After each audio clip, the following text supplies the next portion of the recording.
Uma igreja que enfrenta os seus problemas.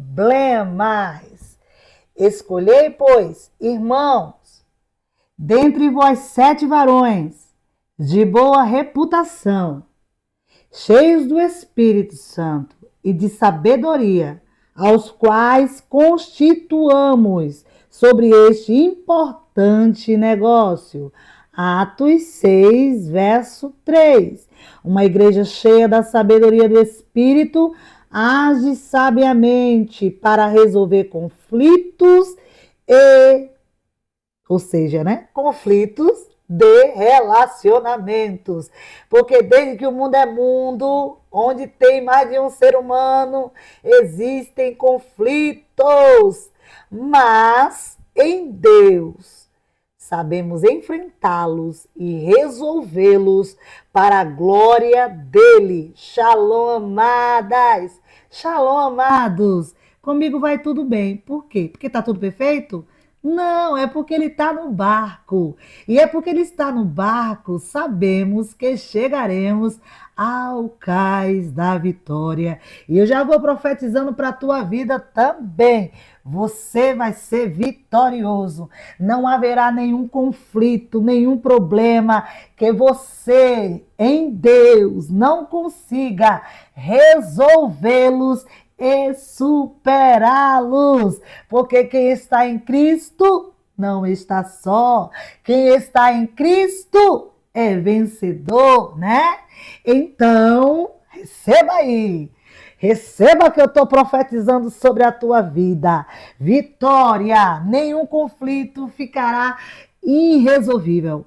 Todos serão resolvidos para a glória de Deus. E a igreja sabe muito bem enfrentar os seus problemas, os seus conflitos e ser mais do que vitoriosos, porque Jesus está no centro, Jesus está no meio, e é porque Ele está no meio que somos vencedores. Identificando a natureza dos conflitos, é preciso identificar. Que problemas são esses? Você os criou? Ou eles chegaram até você, né?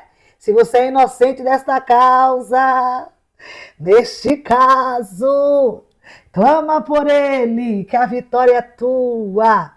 Resolvendo conflitos na esfera da igreja, porque também tem conflitos na esfera da igreja. Como eu falei no início, onde tem seres humanos, tem problemas e tem conflitos. Mas onde tem Deus, eita glória, onde tem Deus, a vitória é certa. Pacificando todos os tipos de conflitos. Gentileza, paciência e habilidades para evitar os conflitos.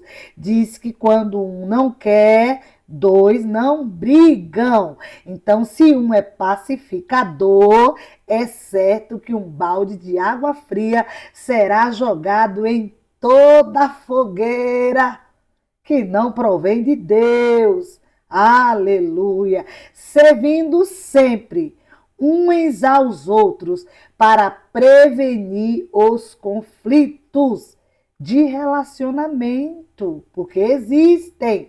O valor de sábios conselhos na resolução dos conflitos. Quem tem Jesus é diferenciado até na hora de aconselhar. Quem não tem Jesus vai fazer igual aquele cara lá que era amigo do filho de Davi, Amnon. Quando Amnon falou que estava enamorado pela sua irmã, o amigo, que na verdade não era amigo, aquilo ali era um inimigo, né? Mas ele se dizia amigo e Amnon achou que era amigo, né? Falou o que para ele? Finge que tu tá doente, pede para ela vir comer, fala com teu pai para que ela venha, você só vai querer comer se for da mão dela. E a gente sabe o que foi que aconteceu, né? A irmã foi violada. Ela ainda explicou, olha, não se faz assim, nós não somos irmãos da mesma mãe, se você pedir ao nosso pai, provavelmente há uma possibilidade de que ele conceda. a minha mão, né, para casamento. Mas, no entanto, esse irmão não ouviu o que sua irmã estava falando, né? Ele preferiu violá-la, né? Então, quem não tem Deus age como esse falso amigo.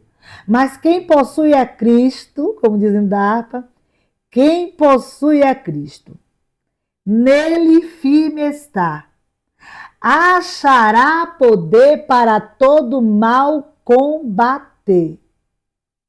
Porque ele vive nas promessas, né? E Jeová combate em todo tempo com ele, por ele, em todo lugar, porque ele é de Jesus, né? Mais ou menos assim que a canção da harpa diz, né? Então, quem está em Cristo está firme. Quem está em Cristo não se deixa ser tentado pelo mal a ponto de dar maus conselhos. Mas, no entanto, fica firme e dá conselhos provenientes, aleluia, do coração de Deus. Vamos ler a leitura? Porque eu acredito que muitos não a leem ao longo da semana. Vamos ler rapidinho. Presta atenção, para tu absorver. Tá ouvindo, amada? Tá ouvindo, amado? Ora, naqueles dias, crescendo o número dos discípulos, houve uma murmuração dos gregos contra os hebreus, porque as suas viúvas eram desprezadas no ministério cotidiano.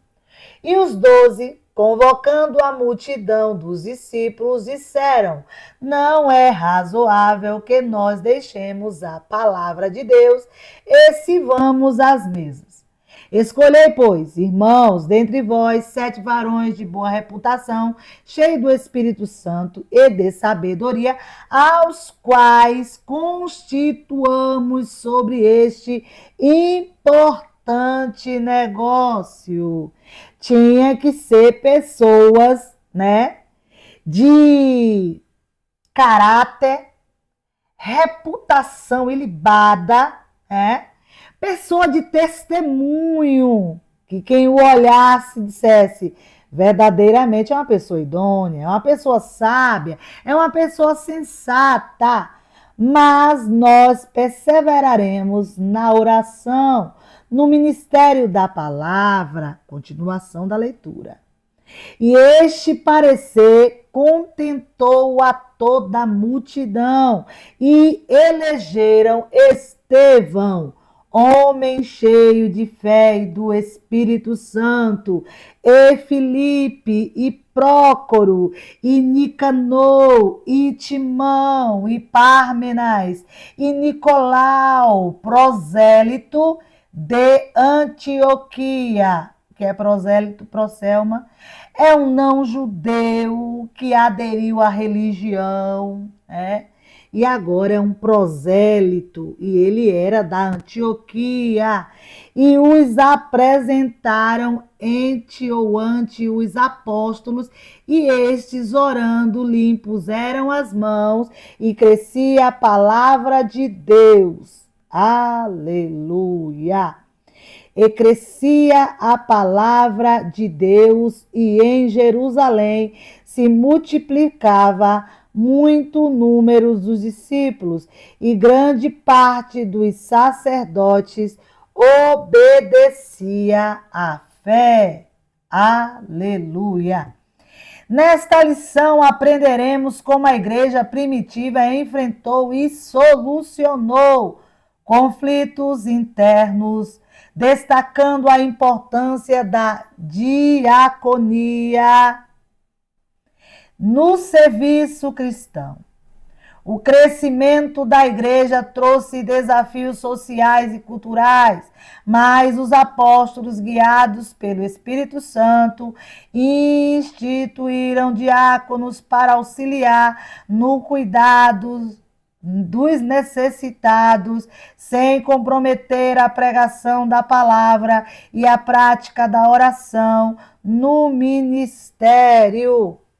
E o que é diaconia, Proselma? Diaconia consiste em serviço. Talvez alguém pense por aí que ser diácono é colocar a gravata, vestir o terno, né? Pôr aquele terno bem bonitão, né? Sentar lá no púlpito ou num banco separado e ser contado entre a elite da igreja. Isso não é diaconia, viu, crente? Diaconia é servir. Servir ao próximo em todo tempo. Porque Jesus serviu. E se Jesus serviu, amado, é para nós servirmos. Ai, Marcelo, então a diaconia só é entre os homens, né? E, embora a nossa instituição não consagre diaconisa, apenas diácono, pelo menos na região que nós estamos aqui no Nordeste, Bahia, né? Mas as mulheres também podem exercer o serviço de diaconia, servindo ao próximo, cooperando no ministério, né? Olha eu aqui, às vezes estou a ponto de desanimar, tanta coisa, somada com outra, é estudo, porque tem que estudar, né? E a pessoa pensa assim, a idade está passando, se eu parar de estudar, eu não vou voltar, né? Então, eu estou estudando, completei o bacharelado, estou estudando agora uma formação pedagógica. Depois dessa, se o senhor não voltar, eu quero estudar mais uma formação pedagógica. E aí, talvez, eu pare, né, e fique só na questão da diaconia. Mas até para mim exercer a diaconia de forma plena, eu preciso estar estudando. Porque quem estuda tem o que passar. Aí quem não estuda fica para trás, né?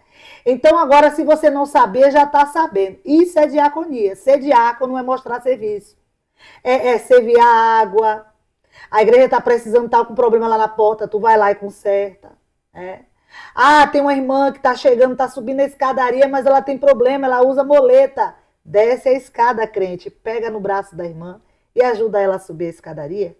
Isso é diaconia. Ah, tá todos ali sentados no púlpito e provavelmente, devido ao calor que tá fazendo, estão com sede. Vai, diácono, levanta aí. Pega uma bandeja, enche os copos com água e sai servindo aos irmãos que estão na tribuna.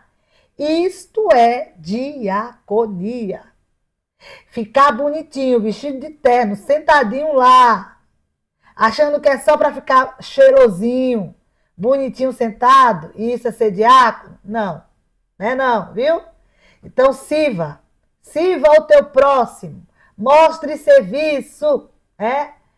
Porque a Bíblia diz, um ao outro ajudou, aleluia. Então bora ajudar? Eu quero ajudar, tu quer ajudar? Então vamos ajudar, porque Deus é bom o tempo todo, em todo tempo Deus é bom. E é porque Ele é bom que Ele diz que é aquele que pode fazer o bem e não faz, comete pecado, né? Então eu não quero cometer pecado, você não quer cometer pecado, então mostre serviço. Oh, bendito é o nome do Senhor.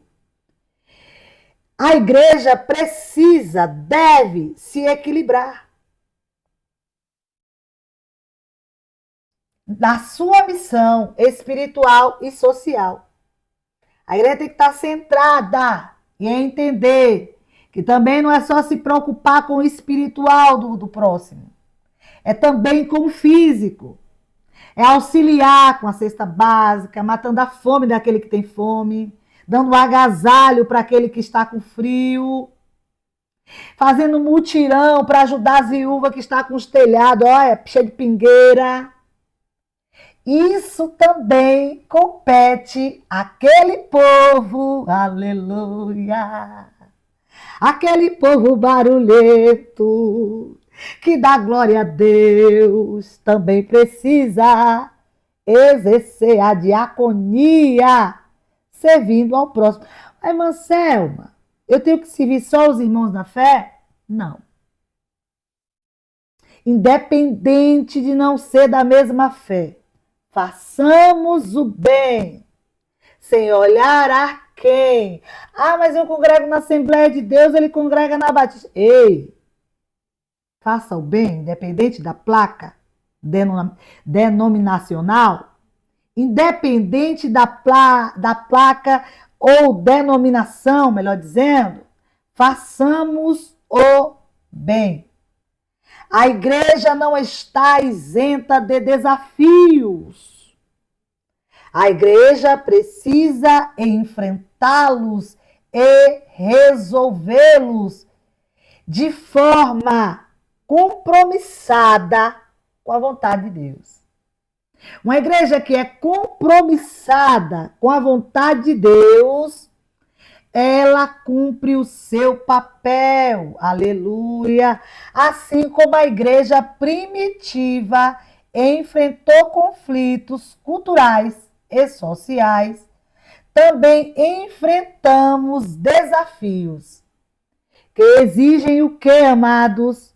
Que tenhamos sabedoria e mostremos ou cumpramos o nosso dever de como igreja é servindo ao próximo. Certa feita, Jesus estava falando sobre alimentar os famintos, visitar os presos, E alguém perguntou, questionou, mas Senhor, quando foi que o Senhor esteve com fome e nós não lhe damos pão? Ou quando o Senhor esteve preso, que nós o fomos visitar? E aí, ou que o Senhor precisasse ser visitado?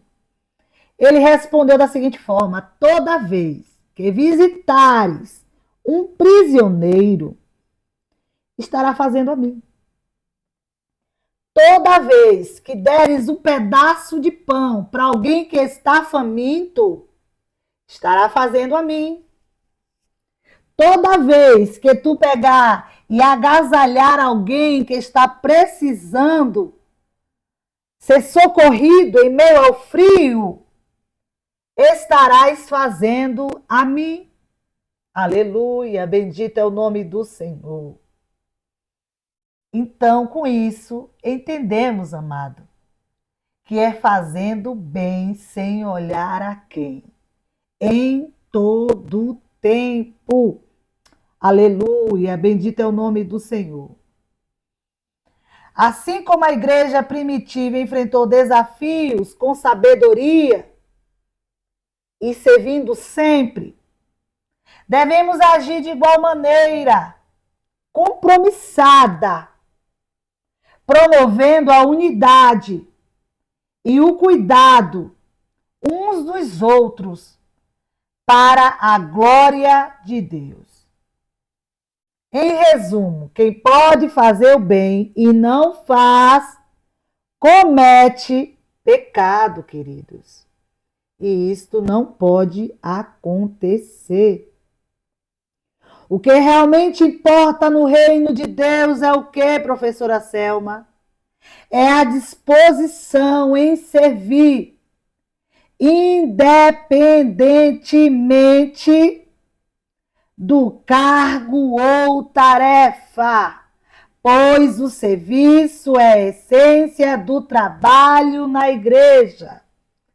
Só que estamos passando por tempo, evidenciando, ou vivenciando algumas situações que só quer fazer quando o cargo é dele.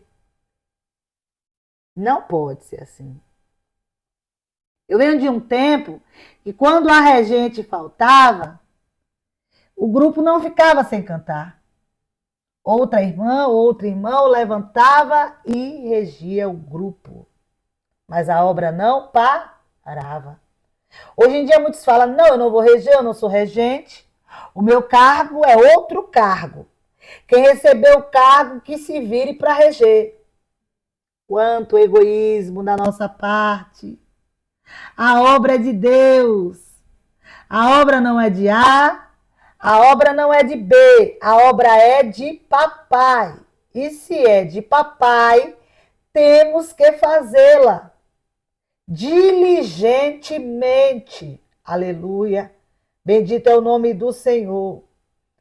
Porque a igreja está aqui para mostrar a essência do trabalho. Porque Cristo trabalhou. Ele falou, meu pai trabalhou, eu também trabalho. Aí você pode perguntar, mas papai trabalhou? Trabalhou.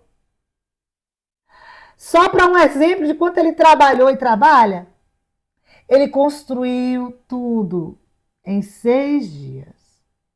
E no 7º, ele descansou.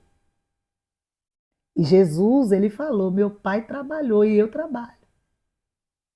Então levanta dessa cadeira e não faz só o que te é mandado. Faça o bem todo o tempo, porque quem pode fazer o bem não faz, peca. E a gente não quer pecar contra Deus, né? Eu não quero pecar contra Deus. Você quer pecar contra Deus? Não. Pecado leva à morte. Pecado, ó, para longe de nós. Nós somos eclésia. Fomos tirados, ó, tirados do pecado, separados, trazidos para fora. Ponto 1, identificação dos conflitos. Conflito de natureza cultural. Lucas cita um conflito entre os gregos e hebreus. A referência neste texto ao gentio está relacionada aos judeus helenistas, isto é, que haviam emigrado para outros países e que, por conta disso, falavam somente a língua grega. Por outro lado, o termo hebreu era uma referência aos judeus de Jerusalém, que comunicavam principalmente em hebraico ou aramaico. Havia, portanto, uma barreira de natureza cultural por conta da língua. Esta barreira cultural trouxe um conflito de relacionamento entre os crentes da primeira igreja. Isso fez com que os apóstolos, logo após tomarem conhecimento do problema, buscassem uma solução. Eles não podiam deixar a igreja de Jerusalém se desintegrar por conta da barreira de natureza cultural. Você vê que a nossa igreja, a Assembleia de Deus, quando vai enviar um missionário, tem todo aquele cuidado de mandar para uma escola preparatória, né? Ensinar a cultura do local, a língua, porque não é como no início, que ia com a cara e a coragem de Jesus na frente. Jesus ainda vai na frente, ainda é preciso ter coragem, mas há um preparo. Hoje em dia há um preparo. Para um missionário chegar lá, para um missionário chegar lá preparado para exercer a função de missionário. Até mesmo para ele conseguir comunicar a palavra de Deus, é preciso que ele fale o idioma. É preciso que ele conheça os costumes para que ele consiga se encaixar naquela sociedade e, ao ser aceito, pregar, disseminar, né, a palavra de Deus. Sem essa preparação, não terá êxito. E graças a Deus, a nossa denominação prepara muito bem os missionários antes de mandá-los ao campo. Ponto 2, né? Mas reprisando, no ponto 1, havia um problema cultural, porque alguns falavam só em grego, outros falavam só em hebraico, aramaico. Então precisava transpor essa barreira da língua, né? Então eu acredito que começaram a aprender, né, de forma oral uns com os outros, para que o problema fosse então sanado e resolvido. Eles não podiam deixar a igreja de Jerusalém se desintegrar. Precisava continuar avançando na pregação ou propagação do evangelho, conforme o Senhor assim queria que a igreja o fizesse. Como ele queria? Ele falou, fique em Jerusalém até que do alto sejais revestido. E em Atos eles foram revestidos, como já estudamos em algumas lições anteriores. Foram revestidos por volta da festa do Pentecoste, o Espírito Santo desceu, foram vistos línguas repartidas como de fogo, e a igreja foi revestida, inaugurada ali em Pentecoste, no cenáculo, e depois disso elas foram para outras nações, ela foi para outras cidades. Os discípulos se espalharam porque ocorreu a descida do Espírito Santo. Então eles só tinham que esperar até a descida. Depois que ocorreu a descida do Espírito Santo, era o momento, tinha chegado o momento da igreja sair por todos os lugares, nações, cidades, aleluia, pregando o evangelho. E assim foi. Mas os conflitos e as barreiras culturais existem. E é preciso serem estudadas, aprendidas, nos aprimorarmos para irmos fazer o ID. Conflito de natureza social. Lucas explica que, em razão daquela diferença cultural, as viúvas eram desprezadas no ministério cotidiano. Aqui fica evidente a natureza social do problema. As viúvas de fala grega estavam sendo negligenciadas na distribuição diária. O conflito se instalou e precisava de solução. Fica em evidência que a igreja não é só um organismo, ela também é uma organização. E como organização, ela é organizada. Precisa estar se organizando para ter sucesso. Sucesso em que, irmã Selma? Na pregação do evangelho e no socorro para com todas as pessoas. A lição diz que as viúvas falavam em grego. E aí? Como contar para quem falava em hebraico ou aramaico as suas necessidades? Então, quem falava aramaico ou hebraico precisou aprender o grego, principalmente aquele mais corriqueiro, mais popular, se não me falha mesmo, salvo engano, o koiné, né? Mas precisava aprender para estar socorrendo aquelas viúvas que só falavam em grego, né? Qual é a prioridade? É muito comum a ideia de que o cristão deve cuidar apenas da esfera espiritual e termina negligenciando o social. Mas isso não pode acontecer, amados. Não só de espiritual é feito ou vive o ser humano. Às vezes espiritualmente está bem, mas a barriga está com fome. Olha a hora de ter um punhado de feijão, 1 quilo de arroz, para estar socorrendo aqueles que estão famintos. Paremos de achar que a igreja só está aqui para socorrer espiritualmente.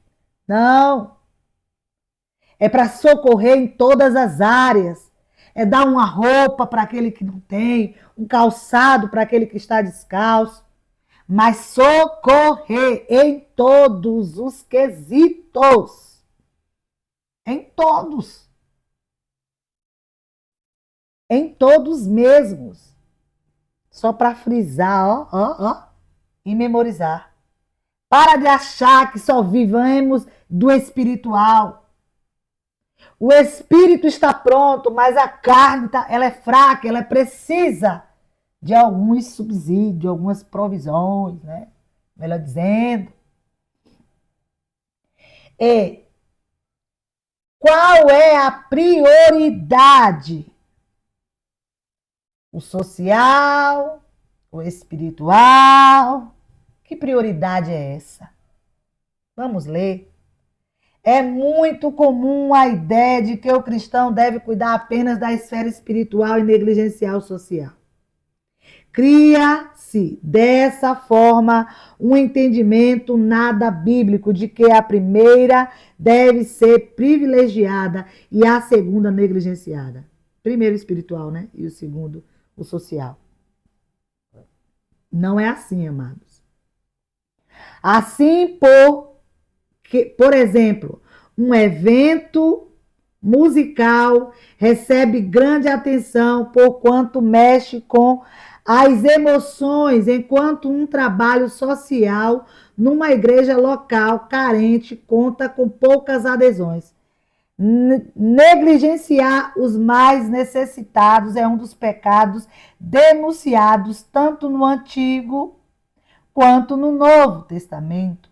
Não devemos ignorar a situação social dos menos favorecidos e pensar que dessa forma estamos adorando a Deus em espírito e em verdade. A igreja não pode fazer isso. Porque se a igreja negligenciar o social, os filhos das trevas irão fazer. E vão pegar a glória. Eu já vi pessoas falando. Eu passava fome lá na igreja. Ninguém me socorreu. Hoje em dia eu estou aqui, ó. Porque a fulana, ela pode ser de matrizes africanas, mas ela me socorreu, ela matou a minha fome. Oh, amados. Sabemos que essa pessoa que se fala desse jeito, ela não estava bem enraizada na fé, na palavra de Deus. Senão ela não se venderia por um punhado de pão. Mas é caso para refletir. Porque não socorremos a esta? Porque não socorremos a este? Em vez de deixar os filhos das trevas fazê-lo. A igreja não pode dormir nesse quesito.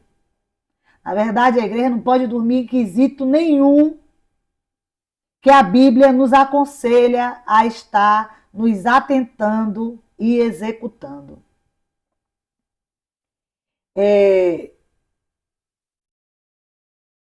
Não podemos ignorar a situação social dos menos favorecidos e pensar que dessa forma estamos adorando a Deus em espírito e em verdade. A igreja delega tarefas. E a gente sabe que há a delegação de tarefas. Um irmão fica na ação social, outro irmão fica no ensino das classes, escola dominical, outro é o líder do evangelismo, outro é o líder do departamento de discipulado, outro trabalha no departamento dos jovens, mas todos se reportam ao líder maior, que é o pastor da igreja. Sabemos, é claro, que o líder dos líderes é o próprio Deus, né? Mas aqui, na organização da igreja terrena, porque um ao outro ajudou. Não dá para um só, o pastor, observar tudo, ele vai terminar falhando em alguma coisa. Então ele sai delegando para que cada um em suas áreas e departamentos comunique a fragilidade, para que ele venha dar o veredicto, a autorização e todas as áreas serem cobertas. Né? Então você que trabalha na ação social, trabalhe com diligência, procure direitinho, veja aí, tem algum irmão que está desempregado, está com a conta de luz sem pagar, a conta de água. A igreja também faz filantropia, ajuda aqueles que estão precisando. Quantos estão com problema de visão e não tem condições de estar fazendo o exame de visão, né? Então a igreja precisa estar socorrendo nisso também. Então você que trabalha na ação social, né?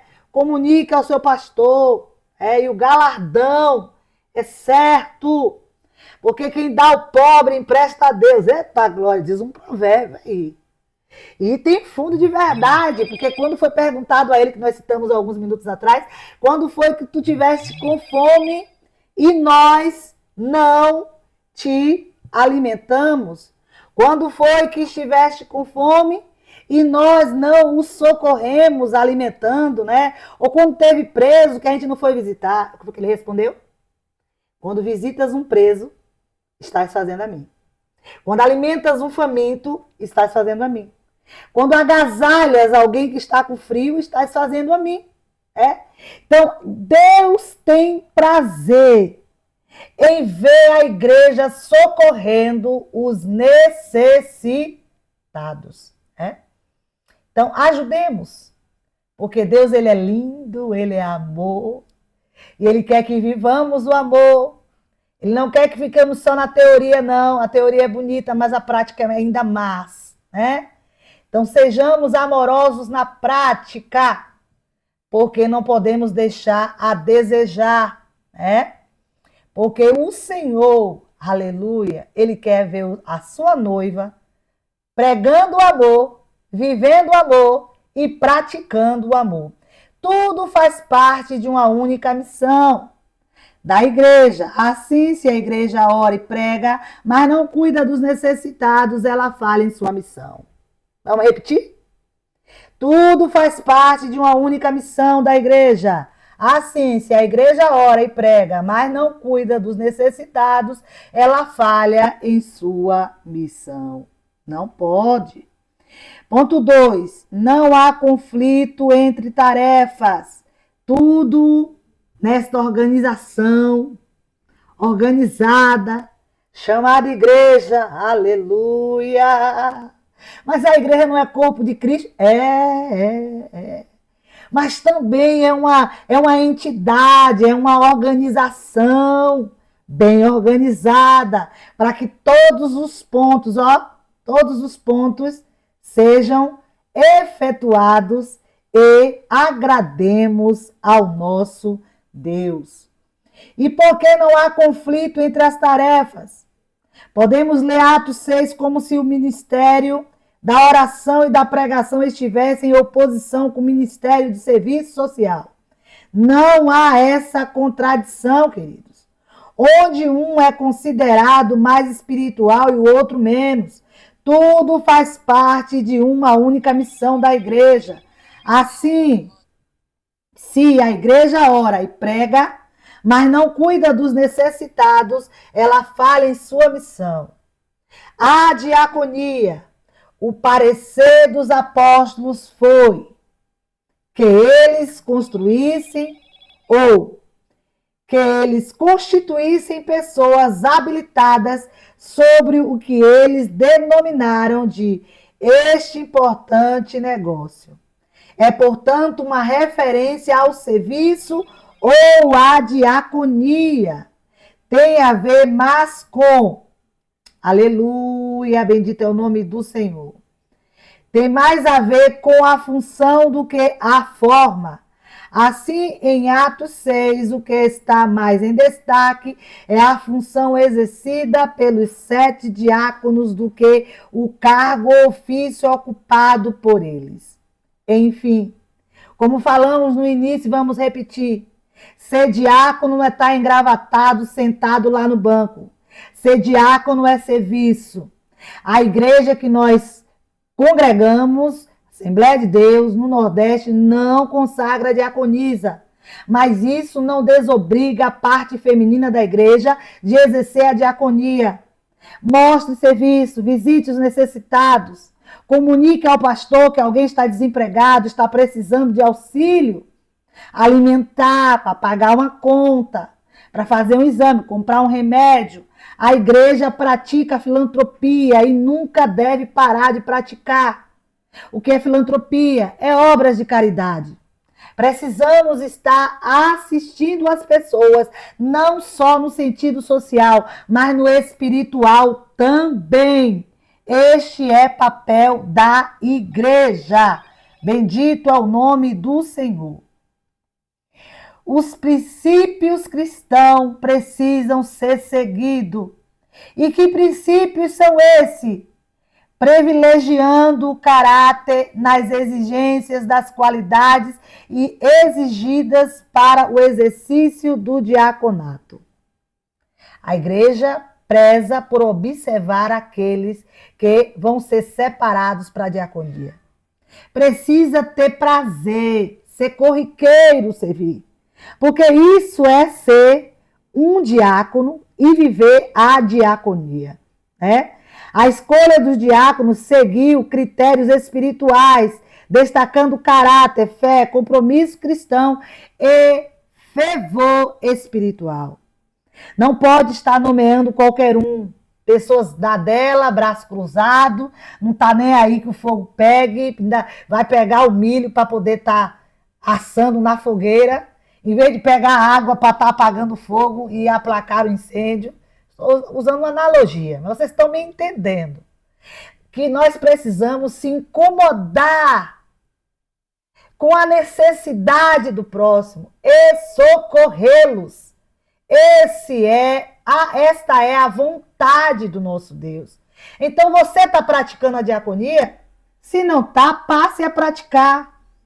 Porque aprendemos nessa lição a importância do serviço cristão. Isso é conclusão. A igreja espiritual é também social. Devemos nos dedicar tanto ao ministério da oração e pregação, como também à assistência aos mais necessitados. A igreja que cuida da alma também cuida do corpo. Quero agradecer a vocês que ficaram até aqui. Que Deus continue abençoando as vossas vidas. Dê um like, se inscreva no nosso canal e ajuda no engajamento. E que o Senhor continue abençoando as vossas vidas.